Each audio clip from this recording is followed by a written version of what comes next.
Hello guys and welcome to all of you in your new class, that is the solution of the quiz of class 11th that was held on 19th of Feb on chapter number 9, that is sequence and series. ठीक है, तो चलिए हम quiz का solution start करते हैं भाई. तो क्वेश्चन नंबर 1 वाज कि if x y z are positive integers then value of this expression x plus y into y plus z into z plus x will be what. 4 options थे आपके पास में, ठीक है ना. तो अगर x y z are positive integers given है तो आपको इस एक्सप्रेशन की वैल्यू निकालनी है. देखिए x प्लस वाई है, y प्लस जेड है और z प्लस एक्स है. जब भी हम दो नंबर का सम करते हैं तो हमें क्या याद आना चाहिए बच्चों? हमें याद आना चाहिए am, यानी कि अर्थमेटिक मीन. क्लियर है? और जब प्रोडक्ट होता है तो हमारे पास में होता है ज्योमेट्रिक मीन. कहने का मतलब है इस क्वेश्चन में अर्थमेटिक मीन और ज्योमेट्रिक मीन की जरूरत पड़ने वाली है. ओके गाइस, अब जरूरत कैसे पड़ने वाली है? देखिए, एक बहुत ही इंपॉर्टेंट रिजल्ट होता है am that is greater than और इक्वल टू gm. ये होता है और ये बहुत बहुत इंपॉर्टेंट रिजल्ट है हमारा. और ये हम कब लगाते हैं? जब हमारे पास में कोई ऐसा क्वेश्चन हो जिसमें product of two numbers and sum of two numbers given है, तो सबसे पहले दिमाग में ये इनइक्वालिटी आनी चाहिए. ठीक है, इक्वल भी हो सकता है या फिर क्या हो सकता है, जैसे इस क्वेश्चन में इक्वल नहीं है, यहाँ पे हम सिंपल ये वाला भी यूज कर सकते हैं, because am greater than gm. Clear है? तो इसका मतलब क्या हुआ? This implies am of x and y greater than gm of x and y. अब am निकालिए, अर्थमेटिक मीन निकालिए x और y का. क्या होने वाला है? x plus y upon 2 greater than gm. क्या होता है? Root x into root y. Very much simple. इस 2 को इधर ले जाते हैं तो x plus y greater than 2 root x root y. ये होगी मेरी क्वेश्चन नंबर 1. कोई डाउट इसमें? Just you have to remember this inequality that am always greater than or equal to gm. Arithmetic mean between two numbers is always greater than or equal to geometric mean of two numbers. और ये हमें कैसे दिमाग में आता है? हमें सिर्फ ऐसे दिमाग में आया ये बिकॉज सम भी है, प्रोडक्ट भी है. नाउ सिमिलरली आप और क्या कर सकते हैं भाई? सिमिलरली आपके पास में y और z को ले लीजिएगा, सेम रिजल्ट. तो क्या हो जाएगा? y plus z greater than 2 root y 2 root root z and z plus x greater than 2 root z 2 root x. This is 1, this is 2, this is 3. On multiplying क्या मिलने वाला है मुझे? Answer. On multiplying x plus y, y plus z and z plus x greater. इधर की multiply 2 2 2 यानी कि 8 root x. इन सब की मल्टीप्लाई करेंगे ना तो क्या हो जाएगा? x root y y root z. तो इसका मतलब ये एक्सप्रेशन क्या आया? ग्रेटर देन 8xyz, यानी कि ऑप्शन बी इज करेक्ट. बहुत ही सुंदर सवाल और उससे भी सुंदर ये रिजल्ट आपने याद रखना है. नेक्स्ट क्वेश्चन देखिए बेटा. Question number 2 is if s is the sum of the three terms of a GP and capital P is the product of those three terms of the GP. जिन हम 3 terms का यहाँ बात कर रहे हैं, same terms हैं तीनों की तीनों.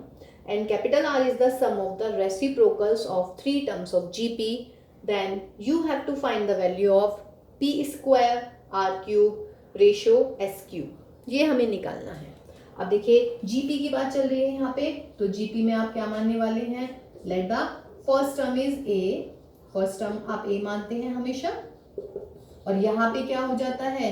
Common ratio, and common ratio is R.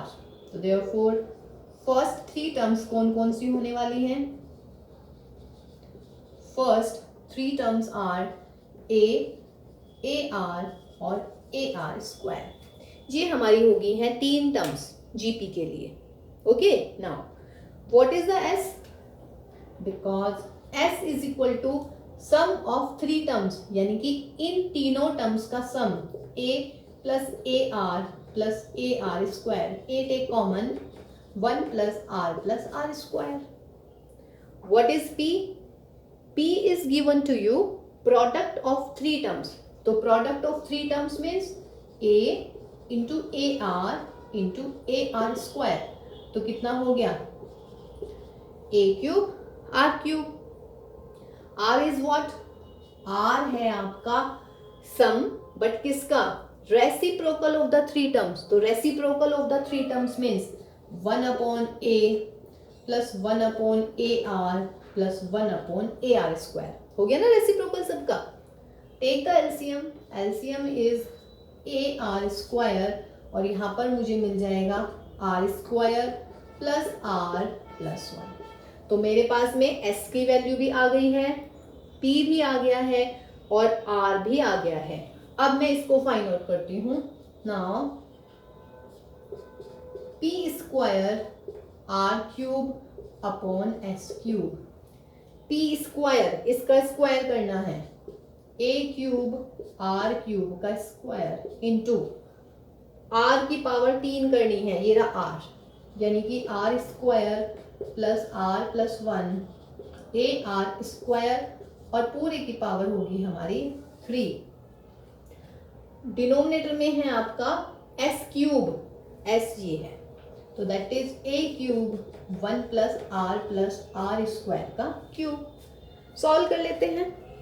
इसको थोड़ा रब कर दो ऊपर से, ये वाला पोर्शन.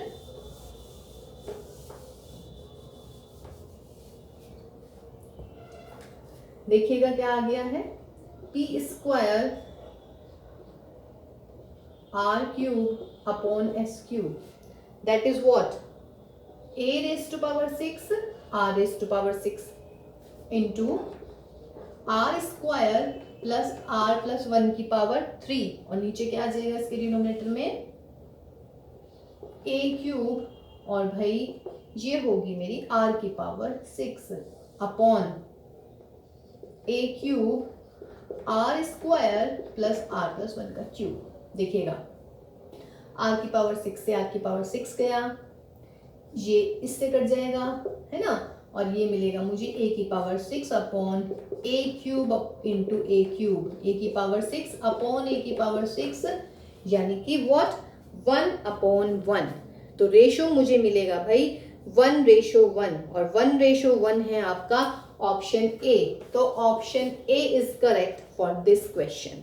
ओके गाइज, तो चलिए आते हैं नेक्स्ट क्वेश्चन पर, यानी कि क्वेश्चन नंबर 3 पर. देखिए बेटा, क्वेश्चन नंबर 3 बहुत ही अच्छा सवाल है ना. ऐसा लग रहा होगा बहुत टफ क्वेश्चन है, लेकिन टफ नहीं है बिल्कुल भी. बस इसे थोड़ा सा ना ब्रेक कर करके पढ़िएगा तो बहुत इजी सवाल लगने वाला है. कह रहे हैं let there is a GP of even numbers. Even numbers का मतलब कि उस जीपी में नंबर ऑफ जो टर्म्स होंगी वो इवन होंगी. कहने का मतलब सिर्फ इतना है हमारे पास में, यानी कि या तो 2 टर्म होंगी, 4, 6, 8 ऐसी टर्म्स होने वाली है. तो let us suppose that let the number of terms of GP, let the number of terms of GP is 2n. Very simple. But 2n एक इवन नंबर होता है हमारे पास में. तो फर्स्ट लाइन से तो ये बात क्लियर होगी है बिल्कुल. Now the second line is the sum of all terms. Sum of all terms means what? S2n. ये तो होगा ना. S2n का मतलब 2n टर्म का सम, और 2n क्या है हमारे पास? Total number of terms. तो S2n is given to you 5 times the sum of odd terms. sum of odd term का मतलब क्या हुआ?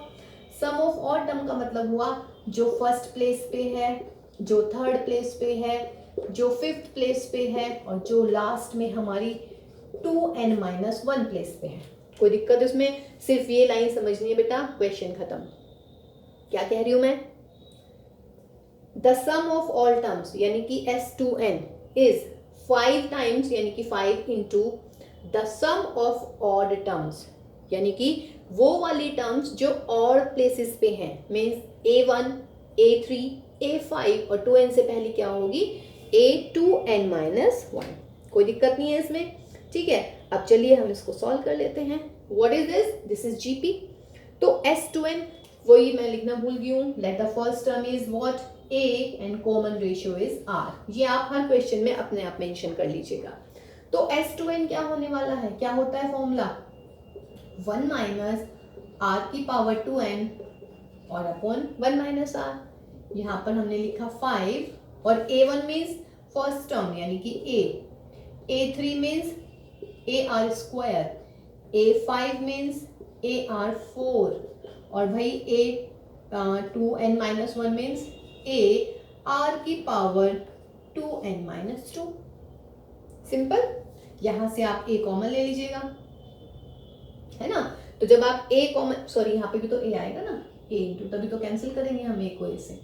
तो a इंटू 1 माइनस r की power 2n upon 1 minus r, यहाँ पर 5a take common, 1 plus r square r की power 5 plus r की पावर 2n माइनस 2. कोई दिक्कत इसमें, कोई भी प्रॉब्लम इसमें नहीं है. ठीक है. अब ये क्या है बच्चों, 1 plus r square plus r की पावर 4 प्लस दिस, ये भी एक जीपी है. ठीक है. जीपी में कितने नंबर ऑफ टर्म्स है यहाँ पे, यहाँ पर 1 plus r square plus r की पावर 4. इसका कॉमन रेशो क्या है, जो ये जीपी है हमारी, इसका कॉमन रेशो हो गया आर स्क्वायर और नंबर ऑफ टर्म्स कितनी है इसमें n. पता है क्यों, देखिएगा 2 4 से लेके 2n माइनस 2 तक आते हैं. ऐसी रफ बता रही हूँ, 2 4 से लेके 2n माइनस 2, यानी कि ये हो गया 2 into 1, 2 into 2 and 2 into n minus 1. 2 को हटाइएगा, 1 2 से लेके n माइनस 1. तो यहाँ से लेके यहाँ तक होगी n माइनस 1 और एक ये रही मेरी, तो इसका मतलब टोटल नंबर ऑफ टर्म्स कितनी मिल गई यहाँ पे n. और वैसे भी यहाँ से बिल्कुल क्लियर दिख रही है. तो ये हो गया मेरा total number of terms is n और कॉमन रेशो मिल गया मुझे r स्क्वायर. तो what is this, this is again a GP और जीपी में टोटल नंबर ऑफ टर्म्स कितनी है n और कॉमन रेशो कितना है, a है इसका 1, तो 1 इंटू 1 माइनस आर स्क्वायर की power n, 1 minus r square. a से a उड़ाइए. ये बात क्लियर हुई, यहाँ तक तो आई नो कि बिल्कुल क्लियर है. फिर मैंने इन सब की वैल्यू रखी है, a कॉमन लिया है, मैं a को यहाँ भी काट सकती थी, चलिए कोई बात नहीं. अब this is again a GP with common ratio r square. R square है ना कॉमन रेशो, चलिए आर स्क्वायर है और टोटल नंबर ऑफ टर्म्स है हमारी यहाँ से लेके यहाँ तक की n.